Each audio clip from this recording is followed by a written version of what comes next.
Welcome, ladies and gentlemen, to Thomas Kipper Dugan's Reading Room. I'm Thomas Dugan and the author of Trip Across the Pond, Personal Vietnam Experience.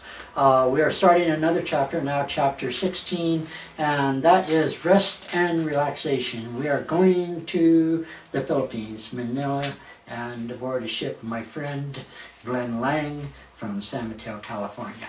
So let's get started. The next day, I'd stopped by the post office to see if there was any mail for me.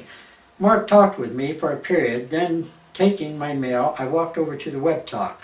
One letter was from a friend by the name of Glenn, who was born and raised in San Mateo, California.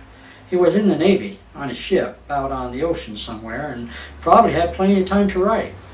Glenn wrote me at least a couple times a month. I wrote him some hair-raising stories so he could keep his mates abreast of the situation in Vietnam. Glenn wrote that he was going to be docked at Subic Bay next to a village called Olongapo, Sin City of the world. He was thinking it would be a good idea if we could get together. Glenn gave the date and how long he would be in Subic Bay. In an earlier letter to Glenn, I had mentioned about a few places I had been thinking of visiting on R&R, Rest and Relaxation. This is something that the soldiers were given.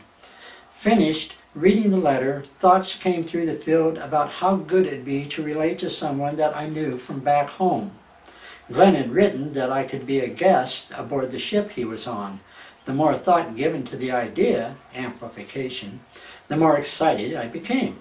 The Philippines were probably the furthest place from the mind as far as choosing a country to spend R&R. Even so, it was an excellent opportunity to go aboard a large ship, a missile destroyer, and talking and being with Glenn a few days would be perfect. The next couple of days consisted of tossing my thoughts around and mentioning the idea to a few people. Finally, I spoke with the people in charge about getting on the manifest so as my R&R could be set for the time that Glenn was going to be at Subic Bay. They informed me it was not going to be easy and there would be no guarantee. Waiting to receive word on whether the date and place would be granted to me, I wrote a letter to Father and Mother telling them of my plans and asking them to send me some clothes and shoes. The next few days seemed like months. Then Freddie told me the date and time for R&R had been granted. My clothes and shoes had arrived and there was little time left before getting on a plane to Saigon. The papers that were given to me read that a flight would leave Saigon on such a date and arrive at Manila. There would be a 5-day stay in Manila, then a date that a flight would leave for Saigon. There was a manifestation list with my name on it and the time to leave Camp Rainier. Time to leave, and a driver gave me a ride to the airstrip where an old C-130 was waiting. It was not carrying only soldiers, half the payload was mail. Check in with a person that was in charge of the manifestation. My name was checked off the list. Everyone aboard the door shut. The old C-130 taxied to the runway. With the help of added turbos, the old wreck of an airplane managed to lift into the air. For once, it was not fired at by the nearby villagers. Half an hour, and we landed safely at Tom Sanut Air Force Base. Standing around attempting to find out where and when the airplane would be leaving for Manila seemed totally confusing. Finally, a person advised me there would not be an airplane leaving for Manila. "You must go to Cam Bay," he reported.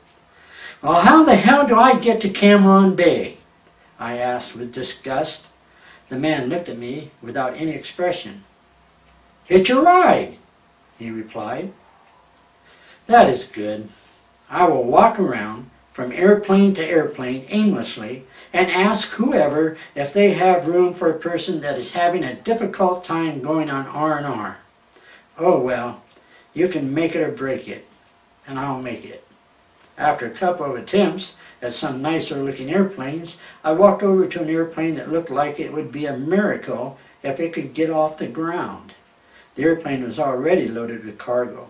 Walking inside and up to the cockpit, I asked the pilot if he could take on a hitchhiker. "Where are you headed?" he asked. "Cam Bay."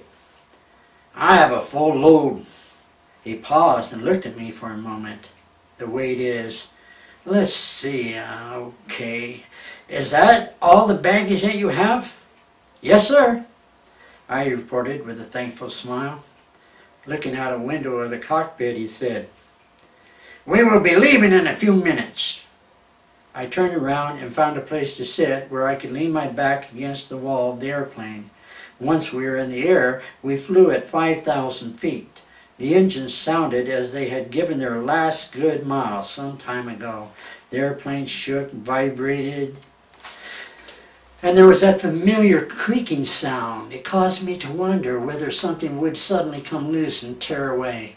After half an hour, the pilot began to descend and land at a base camp located on top of a mountain. We came down onto an airstrip and rode to the very end of not only the airstrip, also the edge of the mountain. That airstrip began at one end of the mountain and led to the other edge. I did not know whether that airplane was going to be able to stop. As we had approached the edge of the mountain, the airplane did not actually come to a stop. It was moving slow enough that the pilot could start turning it around.